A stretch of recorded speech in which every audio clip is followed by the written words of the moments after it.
Bonjour et bienvenue dans l'info de ce mercredi 17 juin. Au sommaire de cette édition, le baccalauréat qui a commencé aujourd'hui avec la traditionnelle épreuve de philosophie. Et en Sarthe, plus de 4600 élèves, toutes catégories confondues, ont pris leur stylo pour l'épreuve.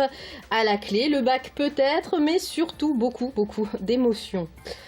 Christophe Clergeau, premier vice-président du Conseil régional des Pays de la Loire, était en Sarthe aujourd'hui. Le chef de file des socialistes aux élections régionales de décembre prochain bat la campagne. Le Conseil départemental des jeunes a 20 ans.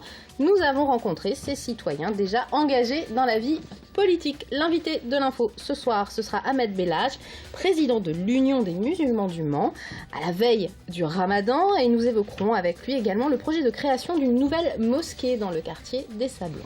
C'est parti pour les 4644 candidats au bac dans le département. Première épreuve ce mercredi, c'était la traditionnelle épreuve de philosophie. Une œuvre d'art a-t-elle toujours un sens, Marion? La politique échappe-t-elle à une exigence de vérité ou bien encore une réflexion sur un texte de Cicéron? Voilà les trois sujets proposés aux élèves de terminale S que nous avons rencontrés ce matin. Ambiance devant les grilles du lycée Montesquieu au Mans avec Florent Clavel. 7h15 ce mercredi matin, 492 élèves très exactement attendent l'ouverture des grilles du lycée Montesquieu. Ils viennent du Mans et de son agglomération, sont scolarisés en terminale S, S comme scientifique ou comme serein quand on parle de philosophie, point fort ou point faible. Vous vous sentez prêt ? Pas spécialement, mais la philo c'est surtout de la réflexion, donc on va voir et puis on verra le sujet qui va tomber, c'est tout. Ça va plutôt bien, bosse. 5 plus 4 quoi, mais ça n'a pas de fin. Voilà, je suis en S, donc c'est pas pour la philo que je suis venu quoi. Quand d'autres semblent avoir trouvé la sagesse directement dans leur programme. La connaissance de la contrainte nous en libère, de Spinoza je crois. 8h, le moment de confronter Spinoza à la réalité. 3 sujets au choix pour les S.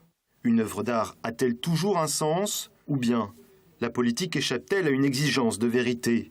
3e option, commenter un texte de Cicéron qui s'intitule « De la divination », un art qui s'applique aussi à notre caméra, interdiction formelle de filmer dans les classes, les règles de lutte contre la fraude ont encore été renforcées. 4 heures plus tard, l'heure du bilan. J'ai pris le premier sujet, l'œuvre d'art a-t-elle toujours un sens? Je me suis dit l'art ça va, je maîtrise, je suis déjà tombé là-dessus au bac blanc, donc allons-y. J'étais dans les temps et j'ai fait à peu près ce que je voulais, donc ça devrait aller. Moyen, j'ai choisi le sujet par défaut, mais bon. Ouais, c'était quoi? J'ai pris l'art. Prochaine épreuve ce jeudi pour les élèves des filières générales avec l'histoire. L'année dernière, le taux de réussite au bac dans le département était de 92,5%. Un mot de politique à présent. Christophe Clergeau bat la campagne. Depuis plusieurs semaines, le premier vice-président du Conseil régional des Pays de la Loire parcourt les départements de la région. La tête de liste du Parti socialiste pour les régionales de décembre prochain s'est donné 100 jours pour rencontrer les Ligériens. Objectif, élaborer son programme de campagne. Michael Texier. Une conférence de presse en petit comité au siège du PS sartois. C'est que les élections sont encore loin, mais le premier vice-président de la région est en campagne depuis avril, à la rencontre des Ligériens, histoire de se faire connaître et de piocher de bonnes idées. Pour moi, être candidat, c'est être au contact des habitants de la région. Donc c'est prendre le temps d'aller à leur rencontre, de les écouter, de recueillir les expériences de terrain qui fonctionnent bien, et puis aussi les critiques, les suggestions. Donc oui, bien sûr, je connais bien la région, je suis premier vice-président depuis 4 ans, mais j'ai encore beaucoup de choses à apprendre de la diversité de ces territoires. Et moi, j'ai besoin de ce dialogue pour forger mes convictions et pour forger mes propositions. Parmi les thèmes récurrents, la formation des jeunes et le décrochage scolaire. Cette question de la formation, de l'orientation des jeunes, de leur réussite, de l'accès à l'emploi, ça revient partout dans la bouche des chefs d'entreprise, des parents d'élèves, des jeunes eux-mêmes. Et c'est au cœur des compétences régionales. Et aujourd'hui, dans cette région, il y a 4000 jeunes qui sortent sans qualification chaque année.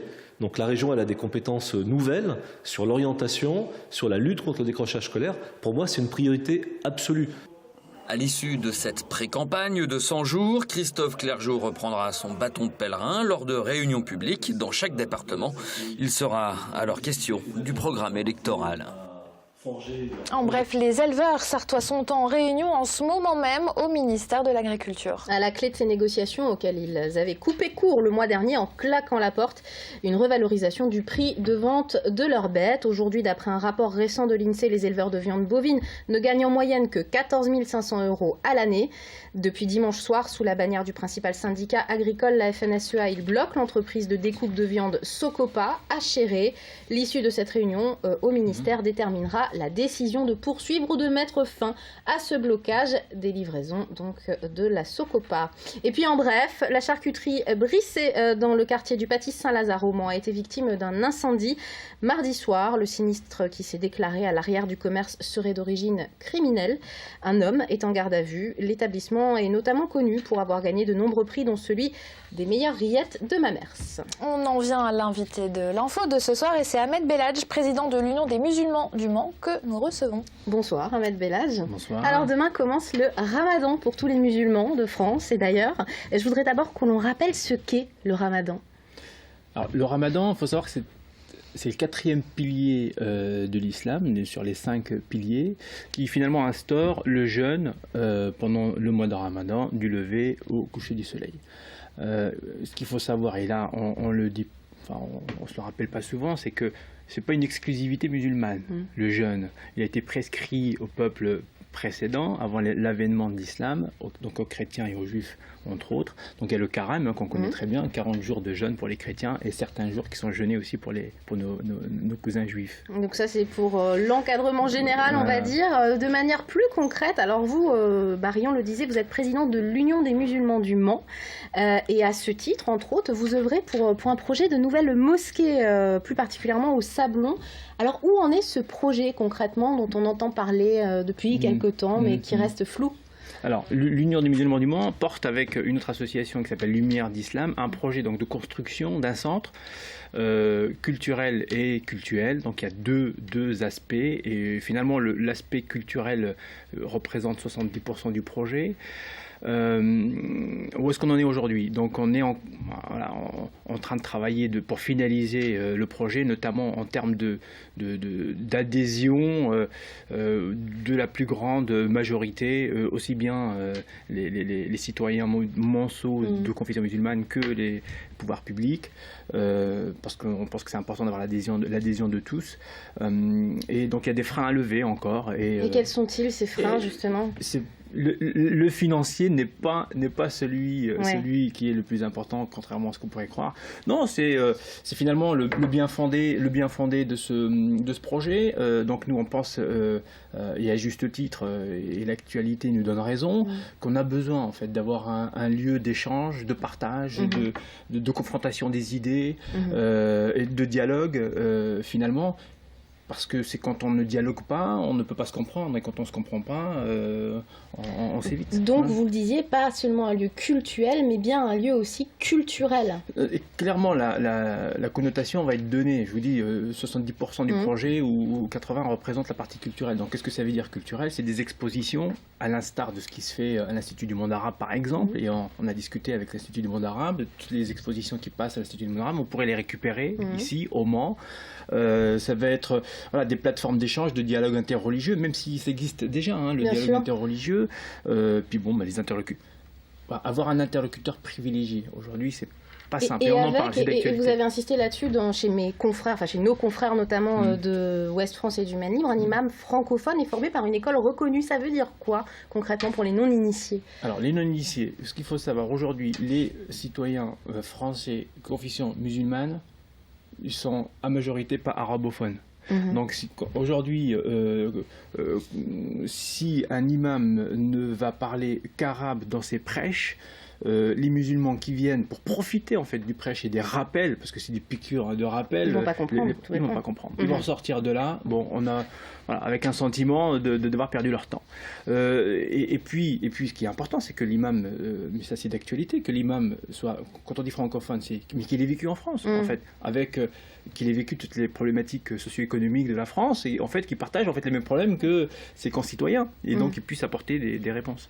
Alors cet imam, il pourrait aussi être avoir un dialogue privilégié, bien sûr, avec les jeunes. Et bien sûr, je pense à l'actualité très récente. Hier, dans nos éditions, nous parlions de la radicalisation d'une 60aine de jeunes en Sarthe. Aujourd'hui, ce qui est mis en place par l'État, notamment des blocs de prévention et autres, pour vous, c'est suffisant, c'est pas suffisant, ça va dans le bon sens ou pas? Ça va dans le bon sens. Évidemment, c'est pas suffisant, parce que des blogs, ça reste encore une interface, et il faut l'acte d'aller vers ce blog et d'aller finalement, et on sait ce qu'on va y trouver, surtout ceux qui se radicalisent savent très bien ce qu'ils vont y trouver, donc ils ne vont pas y aller.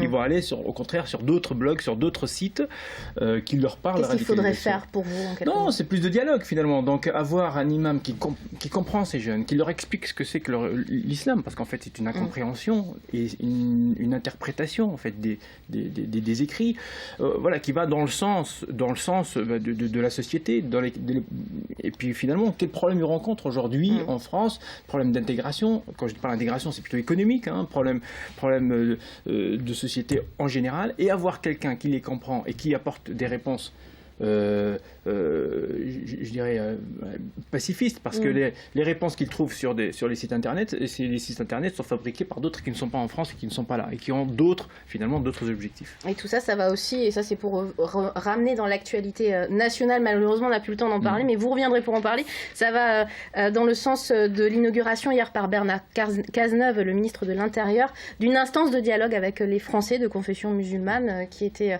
demandée par notamment le président de la République. C'est le CFCM, où tous les représentants des organisations cultuelles et culturelles musulmanes sont représentés. Voilà, donc c'est très bien. On est dans le dialogue, c'est parfait, et il faut l'échange et la compréhension mutuelle. Ahmed Bellage, merci.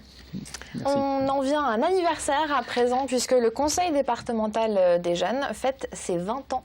Oui, il se réunissait aujourd'hui à l'abbaye de l'Épau, un moyen pour les collégiens de s'engager dans la société, à l'ordre du jour la mise en place d'actions caritatives ou encore le développement d'échanges européens. Martin Delavenne.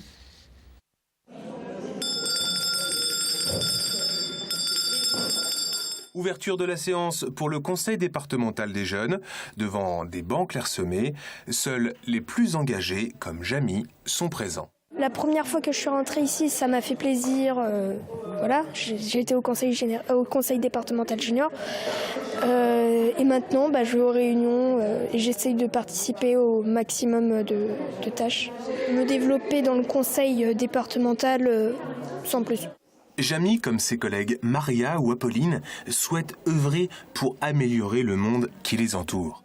Alors en fait, normalement, c'était de ramener des fournitures en Inde pour permettre à des écoles démunies d'avoir des fournitures, de l'argent. Je crois qu'il y a eu du matériel pour les professeurs et tout, voilà, une map monde parce qu'ils n'en avaient pas. La sauvegarde de la planète et la préservation de l'environnement sont depuis 20 ans des actions qui rendent fiers les jeunes conseillers départementaux juniors. Lise était l'une d'entre eux il y a 8 ans. J'ai fait des collectes de nourriture, par exemple, pour les Restos du Cœur, donc sur des week-ends. J'ai aussi fait la collecte des canettes sur le circuit des 24 heures du Mans pendant les circuits voitures. Et j'ai aussi mené un projet européen sur le développement durable en Roumanie, avec la Hongrie aussi. La plupart des conseillers départementaux juniors ne se lanceront pas en politique, mais pour certains, il y a de l'avenir. Monsieur le Président, je suis là pour vous convaincre. C'est la fin de ce journal, mais restez avec nous après une page de pub et la météo. Nous retrouverons l'actualité vue par les médias.